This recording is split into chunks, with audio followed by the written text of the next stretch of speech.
नमस्कार, prime TV में आपका स्वागत है। मैं हूं आपके साथ शिखा मेहरोत्रा। रुक करते हैं खबरों की ओर।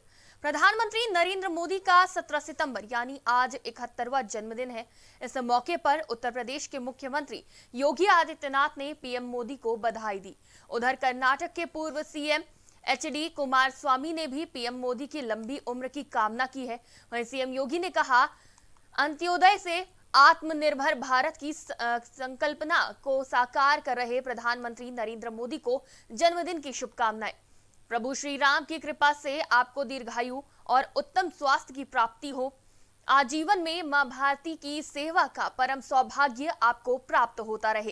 कर्नाटक के पूर्व सीएम एचडी कुमारस्वामी ने कहा, मैं हमारे प्रधानमंत्री नरेंद्र मोदी के जन्मदिन के अवसर पर हार्दिक बधाई देता हूं। मैं ईश्वर से प्रार्थना करता हूं कि उन्हें राष्ट्र की सेवा करते रहने के लिए अधिक ऊर्जा, प्रेरणा और स्वास्थ्य प्रदान करें। पीएम मोदी के 71वें जन्मदिन की पूर्व संध्या पर वाराणसी में लोगों ने मिट्टी के दिए जलाए और 71 किलो के लड्डू का भोग लगाकर प्रसाद भी बांटा। तो पीएम मोदी का आज जन्मदिन है। कई राज्यों के मुख्यमंत्री पीएम मोदी को बधाई दे रहे हैं। वहीं पूर्व संध्या में भी पीएम मोदी के जन्मोत्सव की तैयारी शुरू हो गई। वाराणसी में जो संसदीय क्षेत्र है पीएम मोदी का, वहां पे लोगों ने प्रसाद भोग लगाया, जिसमें 71 किलो लड्डू का भोग लगाया गया और लोगों में प्रसाद भी बांटा गया। पीएम मोदी के लिए उनकी अच्छी स्वास्थ्य और कामना के लिए दिए भी जलाए गए वाराणसी में। तो एक त्योहार की तरह मनाया जा रहा है पीएम मोदी का जन्मदिन। आज कई राज्यों के मुख्यमंत्री उन्हें बधाई दे रहे हैं, कई नेता भी। और अभी दिन की शुरुआत हुई है और साथ ही साथ कई सितारे भी इसमें नजर आएंगे जो कि प्रधानमंत्री को शुभकामनाएं देते नजर आएंगे। तो आज पूरे दिन प्रधानमंत्री के लिए शुभकामनाओं का तांता लगा रहेगा और 71वां जन्मदिन मना रहे हैं प्रधानमंत्री। और आज बीजेपी कई कार्यक्रम करने वाली है।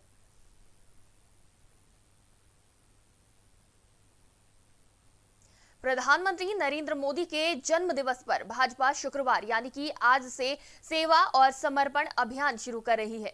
इसके तहत भाजपा का चिकित्सा प्रकोष्ठ 17 से 20 सितंबर तक स्वास्थ्य परीक्षण शिविर का आयोजन करेगा। युवा मोर्चा के कार्यकर्ता रक्तदान शिविर, जबकि अनुसूचित मोर्चा के कार्यकर्ता गरीब बस्तियों में फल और सब्जी जाती जरूरी सामानों का वितरण करेंगे। पिछड़ा वर्ग के कार्यकर्ता अनाथालय और वृद्ध आश्रम में जाकर फल वितरण और अन्य सेवा कार्य करेंगे। वहीं सेवा और समर्पण अभियान के अंतर्गत किसान मोर्चा द्वारा किसान सम्मान दिवस का आयोजन करते हुए 71 किसानों और 71 जवानों को सम्मानित किया जाएगा। साथ ही महिला मोर्चा कोरोना काल में सेवा कार्य करने वाली 71 महिलाओं को सम्मानित करेगा। पीएम मोदी के जन्मदिन के मौके पर आज सरकार की ओर से 2 करोड़ लोगों को वैक्सीन लगाने का भी लक्ष्य रखा गया है। साथ ही 7 अक्टूबर को पीएम मोदी के जन सेवा के 2 दशक पूरे हो रहे हैं, इसलिए बीजेपी की ओर से 20 दिन का सेवा और समर्पण अभियान चलाया जा रहा है। पीएम मोदी के और सीएम पद पे रहते हुए 7 अक्टूबर को 20 साल पूरे हो रहे हैं और इसी वजह से ये 20 दिनों का कार्यक्रम चलेगा। साथ ही 7 अक्टूबर 2001 को नरेंद्र मोदी पहली बार गुजरात के सीएम पद की शपथ ली थी, तो तब से मोदी लगातार संवैधानिक पद पर बने हुए हैं। पीएम मोदी के जन्मदिन पर आज बीजेपी कार्यकर्ता देश भर में एक विशेष अभियान चलाकर ज्यादा से ज्यादा लोगों को कोरोना रोधी टीके के लिए प्रेरित करेंगे, ताकि एक दिन में टीकाकरण के सभी पुराने रिकॉर्ड पीछे छूट जाएं। प्रधानमंत्री के जन्मदिन पर देश भर के पार्टी के बूथ स्तर के कार्यकर्ता टीकाकरण में लोगों की मदद करेंगे। तो आज ज्यादा से ज्यादा टीकाकरण कर नए रिकॉर्ड बनाने की तैयारी में है बीजेपी। आज पीएम मोदी का जन्मदिन है, इसलिए खासा तैयारियां की गई हैं। साथ ही सेवा और समर्पण अभियान भी चलाया जा रहा है पीएम मोदी के जन्मदिवस पर, जिसे बीजेपी के कई कार्यकर्ता अलग अलग कामों को करते हुए दिखाई देंगे। प्रधानमंत्री नरेंद्र मोदी के जन्मदिन पर आज से ही सेवा और समर्पण अभियान की शुरुआत हो रही है। इसके तहत भाजपा का चिकित्सा प्रकोष्ठ 17 से 20 सितंबर तक स्वास्थ्य परीक्षण शिविर का आयोजन करेगा, जिसमें लोगों को जरूरी सामान भी मुहैया कराया जाएगा। साथ ही टीकाकरण के लिए प्रेरित भी किया जाएगा, ताकि जिन लोगों का अभी तक टीकाकरण नहीं हुआ है या कोई दिक्कत सामने आ रही है या फिर लोग टीका नहीं लगवा रहे हैं या फिर किसी भी तरह की कोई दिक्कत है तो उसके लिए सुविधाएं मुहैया कराई जाएंगी। और आज ज्यादा से ज्यादा लोगों का टीकाकरण कराने का लक्ष्य भी रखा गया है। वहीं युवा मोर्चा के कार्यकर्ता रक्तदान शिविर और जबकि अनुसूचित मोर्चा के कार्यकर्ता गरीब बस्तियों में फल और जरूरी सामानों का वितरण भी करेंगे। तो आज अच्छे कामों का दिन बताया जा रहा है। बीजेपी आज कई दान पुण्य करने वाली है, रक्तदान भी करने वाली है और जरूरतमंदों की ज्यादा से ज्यादा मदद करने की कोशिश में लगी है बीजेपी। साथ ही पिछड़ा वर्ग कार्यकर्ता अनाथालय और वृद्धाश्रम में भी जाकर फल वितरण करेंगे। यानी कोई ऐसा स्थान नहीं होगा जहां पे बीजेपी आज सेवा और समर्पण का कार्य ना कर रही हो। तो वृद्धाश्रम हो या फिर अनाथालय हो, जरूरी चीजों को मुहैया कराना हो या फिर जरूरतमंदों की जरूरत को पूरा करना हो, तो आज पीएम मोदी के 71वें जन्मदिन के अवसर पर बीजेपी खास कार्यक्रम कर रही है, जिससे लोगों को फायदा पहुंचाने के लिए, लाभ पहुंचाने की पूरी कोशिश करेगी, मदद करने की आम जनता की पूरी कोशिश करेगी आज बीजेपी।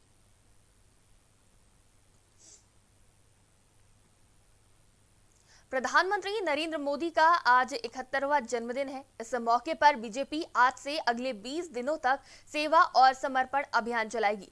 वहीं इसके विरोध में यूथ कांग्रेस बेरोजगारी दिवस मनाएगी। कांग्रेस की युवा इकाई ने आज पीएम मोदी के जन्मदिन के अवसर पर राष्ट्रीय बेरोजगारी दिवस मनाएगी।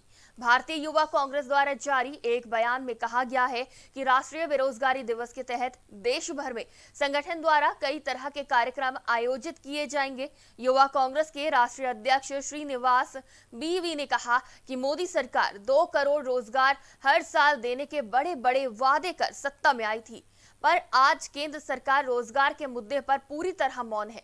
देश में एक साल में बेरोजगारी दर 2.4% से बढ़कर 10.3% हो गई है।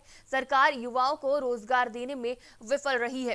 तो जहां एक तरफ बीजेपी आज पीएम मोदी के जन्मदिन के अवसर पर सेवा और समर्पण अभियान चलाएगी, तो वहीं इसके विरोध में कांग्रेस, युवा कांग्रेस बेरोजगारी दिवस मनाएगी। साथ ही बीजेपी पर निशाना भी साधा जाएगा। जिस तरह से बेरोजगारी दर बढ़ी है उसको लेकर बीजेपी पर निशाना साधते हुए कांग्रेस ये कार्यक्रम का आयोजन कर रही है। यूथ कांग्रेस आज बेरोजगारी दिवस मनाएगी। पीएम के जन्मदिन पर राष्ट्रीय बेरोजगारी दिवस मनाया जाएगा।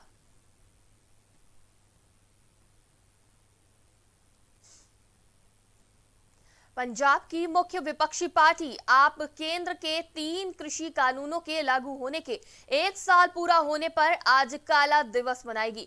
आम आदमी पार्टी कृषि कानूनों के खिलाफ चल रहे आंदोलन के दौरान जान गंवाने वाले किसानों को श्रद्धांजलि देने के लिए राज्य भर में कैंडल मार्च भी निकालेगी। यहां एक बयान में आम आदमी पार्टी के विधायक कुलतार सिंह संधवान ने कहा कि देश भर में काले कृषि कानूनों के खिलाफ किसानों में रोष व्याप्त है। उन्होंने कहा कि इन कृषि कानूनों के खिलाफ किसान पिछले कई महीनों से प्रदर्शन कर रहे हैं। विधायक ने कहा कि 17 सितंबर 2020 को संसद में 3 काले कृषि विधेयक पारित हुए, इसलिए 17 सितंबर को काला दिवस के रूप में मनाया जा रहा है। शिरोमणि अकाली दल भी 17 सितंबर को काला दिवस के रूप में मनाएगा। इसके अलावा शियत कार्यकर्ता ने दिल्ली में गुरुद्वारा रकाबगंज से संसद भवन तक मार्च निकालने की योजना बनाई है। साथ ही भारतीय किसान यूनियन बीते कई महीनों से दिल्ली से लगे हुए गाजीपुर बॉर्डर पर धरने पर बैठे हैं। भारतीय किसान यूनियन की अगुवाई में किसान लगातार विरोध प्रदर्शन कर रहे हैं। इस पूरे विरोध प्रदर्शन में भारतीय किसान यूनियन के प्रवक्ता राकेश टिकैत की बड़ी भूमिका है।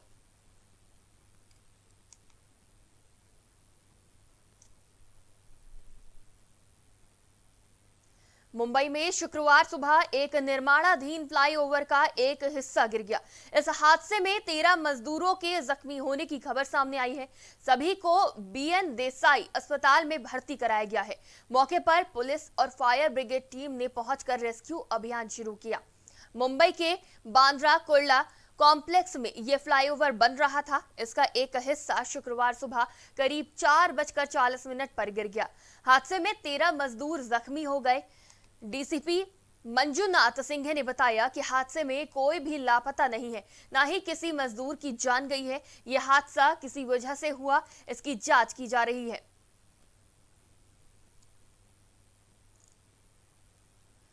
तो हादसे की बड़ी खबर सामने आई है। बांद्रा कुर्ला कॉम्प्लेक्स में फ्लाईओवर निर्माणाधीन था, जिसका एक बड़ा हिस्सा गिर पड़ा है। हादसे में 13 मजदूर घायल हुए हैं, लेकिन किसी की मौत नहीं हुई है। इस बात की जानकारी सामने आई है। आपको बता दें कि एक हिस्सा गिरने की वजह से बड़ी संख्या में मजदूर घायल हो गए हैं। करीब 4:40 पर यह हादसा हुआ, जिसमें 13 मजदूर जख्मी हो गए। वहीं डीसीपी मंजूनाथ सिंघे ने यह जानकारी दी है कि हादसे में कोई भी लापता नहीं है, ना ही किसी मजदूर की जान गई है। यह हादसा किस वजह से हुआ है, इसकी जांच की जा रही है।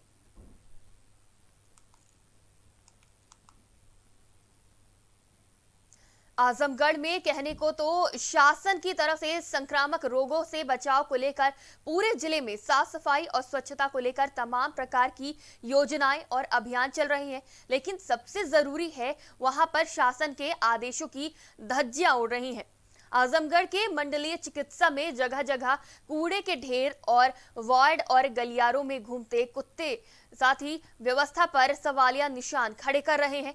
आजमगढ़ के मंडलीय चिकित्सा में हमेशा मरीजों की भीड़ रहती है और दिन भर सैकड़ों लोगों का आना जाना लगा रहता है। यहाँ पर आए दिन जनप्रतिनिधियों व अधिकारियों के दौरे होते रहते हैं। कुछ दिन बाद ही आजमगढ़ जनपद में मुख्यमंत्री योगी आदित्यनाथ का भी दौरा होना है, जिसकी तैयारियां चारों तरफ होती दिखाई दे रही हैं। लेकिन स्वास्थ्य विभाग मानो इन सब तैयारियों से दूर दिखाई दे रहा है। जिला मुख्यालय पर स्थिति न होने के बाद भी मंडलीय चिकित्सा में जगह जगह कूड़े दिखाई दे रहे हैं। जैसा कि आप इन तस्वीरों में देख सकते हैं, अस्पताल के अंदर कुत्ता भी दिखाई दे रहा है, गंदगी दिखाई दे रही है, साफ सफाई की कमी साफ तौर पर दिखाई दे रही है। जबकि यहाँ पे बड़े बड़े नेताओं का आना जाना लगा रहता है, दौरे पर रहते हैं। वहीं आने वाले कुछ दिनों में सीएम योगी भी दौरे पर है।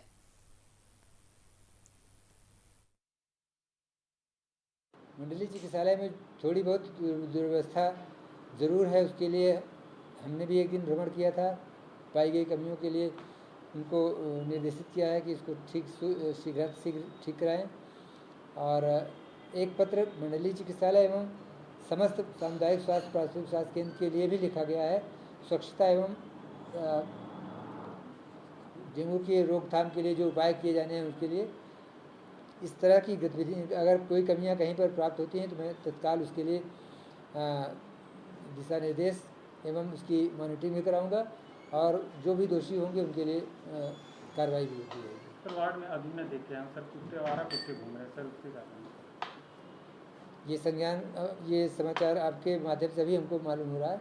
मैं तत्काल इसके बारे में सीएमएस से बात करके उसको देखूंगा कि किस स्तर से कमियाँ हैं कि इस तरह की लापरवाही बरती जा रही है।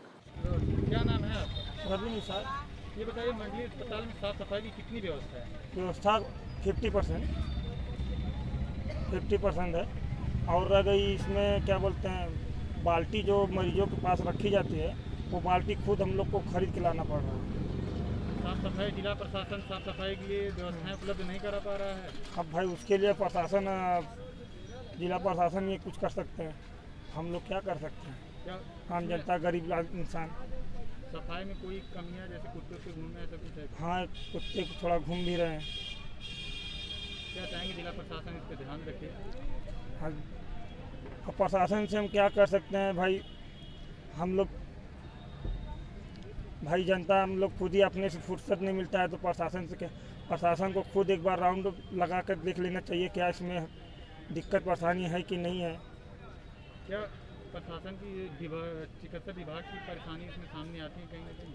हाँ, तो क्या बोलते हैं कि प्रशासन के लोग, कुछ लोग आए थे।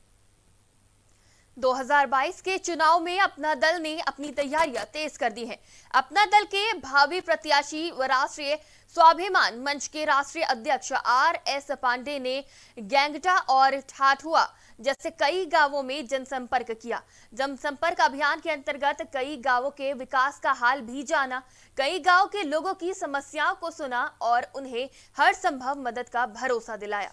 वहीं रोड, स्कूल, हॉस्पिटल, कॉलेज जैसी कई योजनाओं के बारे में चर्चा भी की।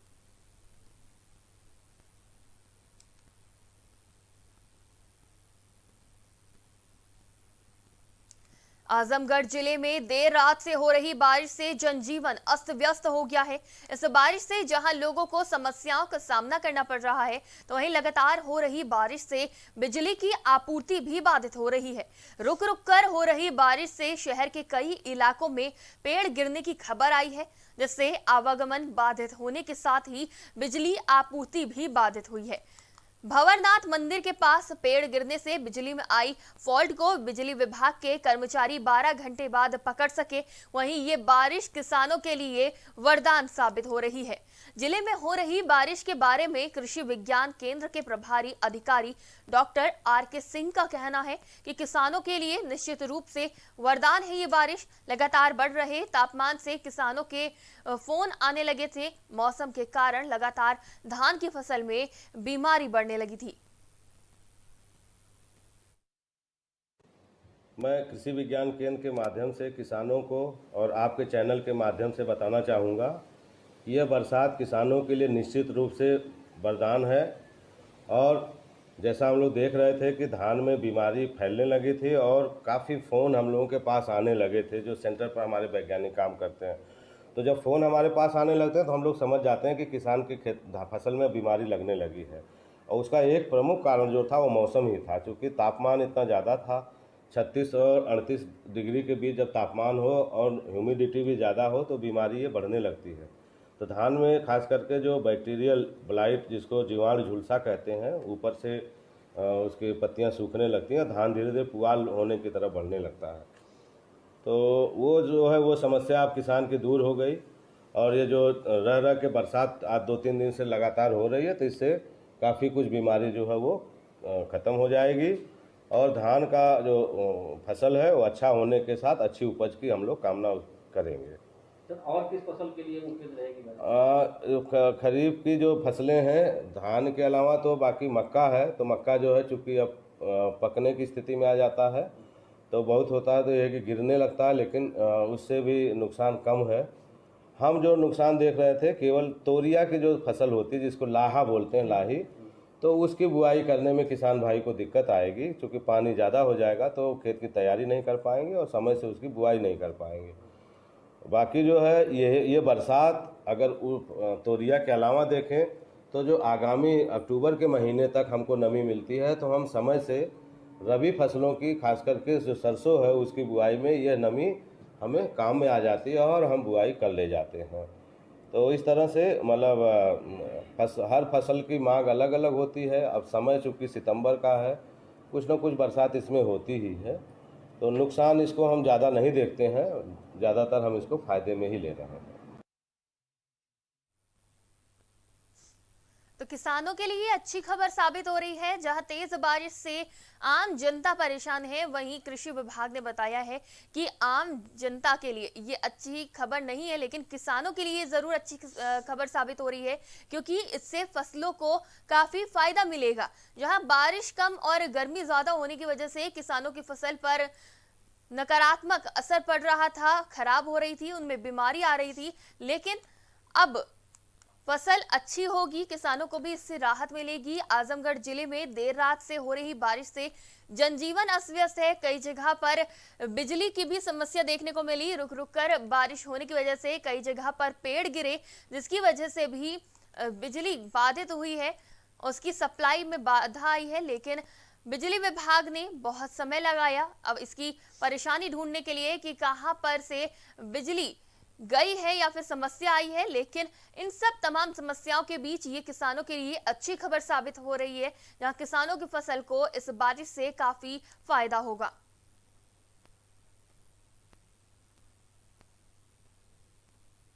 आजमगढ़ में 5 दिन पहले हुई युवक की हत्या का पुलिस ने खुलासा किया है। एसपी ने बताया कि बहन के एक अन्य युवक से बातचीत से नाराज भाई ने मुंबई से हत्यारे भेजे थे। पुलिस ने 3 आरोपियों को गिरफ्तार किया है, जबकि जिसने हत्यारों को भेजा था उसकी गिरफ्तारी शेष है। निजामाबाद थाना क्षेत्र के त्रिमुहानी मिर्चा गांव के बाहर 5 दिन पहले 19 साल के आजम की हत्या को पुलिस ने सुलझा लिया। आजम देर रात एक फोन कॉल आने के बाद घर से निकला था, जिसके बाद घर वापस नहीं लौटा था। परिजनों के फोन मिलाने पर उसका फोन भी ऑफ था। अगले दिन आजम का शव बरामद हुआ। इस मामले का खुलासा करते हुए जिले के एसपी सुधीर कुमार सिंह ने बताया, ये हत्या प्रेम प्रसंग के कारण हुई थी। 3-4 दिन पहले थाना निजाबाद क्षेत्र में एक डेड बॉडी मिली थी जंगल में, और हत्या का मुकदमा उसमें दर्ज हुआ था। इसका आज अनावरण हुआ है और ये 3 अभियुक्त उसमें पकड़े गए हैं। एक का नाम फैसल है, एक का नाम सैफ है और एक का नाम जुलकर नैन है। ये इसमें जो मृत्यु का जो कारण है वो ये बात आया है कि ये जो फैसल है, इसका एक दोस्त है जो बम्बई में रहता है, उसकी बहन से जो मृतक था वो एक दूसरे लड़के से उसकी बात कराता था। इस बात की रंजिश थी और उसी के कारण ये मर्डर, उसने इसे बम्बई से 2 दिन पहले यहाँ पर भेजा और इसने ये 2 लड़के अरेंज किए और उसका मर्डर कर दिया। इसमें उल्लेखनीय बात ये भी है कि 2 दिन बाद वो भी बाहर जाने वाला था अपना नौकरी करने। उसी बीच में ये इनके द्वारा किया गया। इनके द्वारा एक लड़की के बहाने उसे बुलवाया गया कि लड़की से मिलवाना है, और जंगल में फिर उसका गला घोंटकर गमछे से उसकी हत्या कर दी गई। जिस गमछे से हत्या हुई है वो भी बरामद हो गया है और जो मृतक का मोबाइल था जो इनके पास था वो भी बरामद हो गया है। नाबालिग है क्या इसमें? और देखिए, ये मूंछ वाले हैं। अभी इनका डिटर्मिनेशन इंस्पेक्टर साहब ने किया है और सब कम उम्र के लड़के हैं, ये तो नहीं कहा जा सकता नाबालिग है। किस तरह से सर ट्रैक किया गया इन लोगों को? देखिए, इसमें एक तो इसने जो फैसल है, जो इसमें मेन अभियुक्त है, इसने ही उसे कॉल करके बुलाया था और लास्ट कॉल इसी की थी। तो सबसे जो महत्वपूर्ण क्लू था वो तो यही था कि ये जो फैसल है, इसने लास्ट में उसे बुलाया और उसके बाद उसका पता नहीं चला। इन्हीं से पूछताछ की गई। पूछताछ के दौरान इसके द्वारा अपना अपराध स्वीकार किया गया और इन 2 के नाम बताए गए जिनकी गिरफ्तारी की। फतेहपुर जिले से 2 दिनों से हो रही लगातार बारिश और तेज हवाओं के चलते गांव में पानी भर गया है। आखिर क्या गांव में पानी निकालने की कोई जगह नहीं है? क्या कारण है जो पानी का बहाव रुक गया है और घरों में पानी घुसने लगा है, जिससे ग्रामीण परेशान हो उठे? कहीं ना कहीं कोई चूक हुई है, जिसका खामियाजा गांव वालों को भुगतना पड़ रहा है। हालांकि ग्राम प्रधान ने बड़ी मशक्कत से नाला की तत्काल सफाई कराने तब कहीं जाकर लोगों को समस्या का समाधान मिला।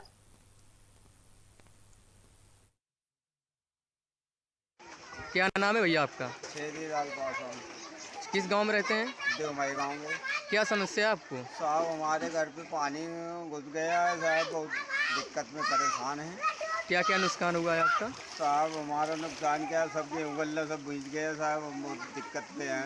अच्छा, पानी की निकास नहीं हो पा रहा है यहाँ से? साहब, निकास हो रहा है साहब, मगर अब ये है कि बहुत बाढ़ा है हमारे समस्या, बहुत प्रधान जी सफा नाला आला सब सफा करवा रहे हैं और हर चीज़ है, मगर साहब हमारे घर के अंदर पानी, हमारे सब गेहूँ गल्ला भीज गया साहब।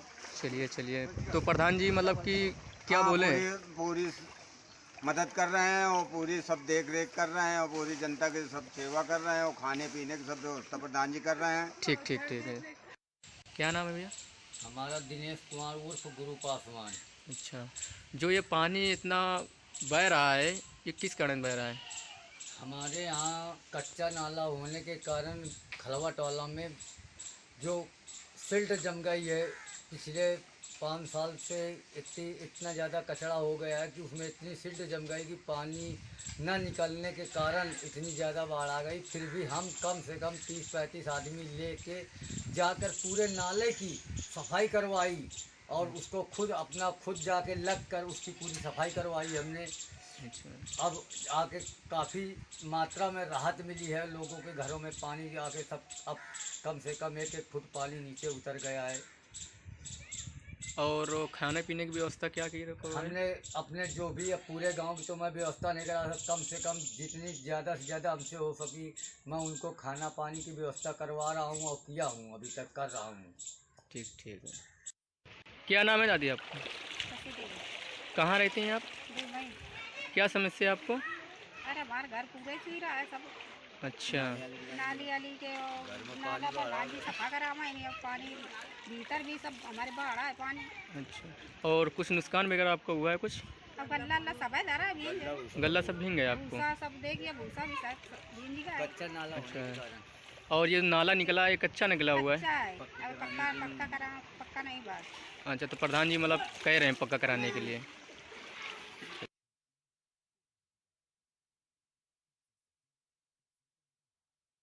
सामने आई है जहां पे नाला चौक होने की वजह से पानी घरों में घुस गया है। आप देख सकते हैं तस्वीरों में किस तरह से पानी भरा हुआ है। लोगों को काफी तकलीफों का सामना करना पड़ रहा है। गांव वालों ने खुद नाले की मिलकर सफाई करवाई है।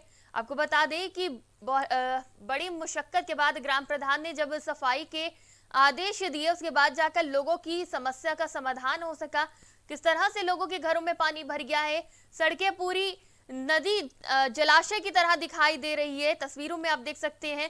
इससे एक तरफ उत्तर प्रदेश में बीमारी फैल रही है, डेंगू वायरल फीवर चल रहा है, और दूसरी तरफ इतनी तेज बारिश के बाद जो ये पानी भर गया है, जल जमाव हो गया है, गंदा पानी लोगों के घरों में भर गया है, ये काफी खतरनाक साबित हो सकता है। बीमारी का मौसम है और ये गंदा पानी लोगों को और बीमार कर सकता है।